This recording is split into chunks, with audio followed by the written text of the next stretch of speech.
Magandang araw mga kapatid, mga kaibigan. Nandito ako sa Main Avenue, no? Sa may overpass ng Main Avenue sa may Cubao, no? EDSA, Quezon City po, no? At dito ako sa nagtitinda ng tubig. Yan si Madam. Taga saan ka, Madam? Malagtiho, San Isidro. San Isidro. Cainta Rizal, sir. Cainta Rizal. Pero di ba ang tubig ay Pangasinan yan? Pangasinan kami, sir. So ano lang, para doon kayo, ano ba ingredients ng tubig? Malagkit, sir, tsaka buko. Malagkit saka? Malagkit, sir, tsaka may asukal, tsaka buko. Buko. Okay, so ano to, no? Talagang tatak Pangasinan ito, no? Yan, no? So magkano siya, Madam? Dapat 50, sir. 4,050. So kung dalawa, 25, no?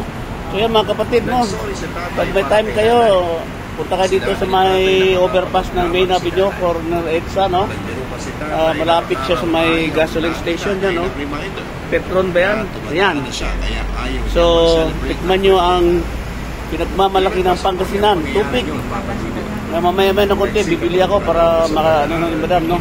Madam, manood ka ng Travel 369 na one word lang yung Travel 369 YouTube channel ko at saka Prutas ang kanyang logo, ha? Okay? Salamat mga kapatid. Ito si King Prince para sa Travel 369. Pili na kayong tubig. God bless us all. To God be the glory. God is good.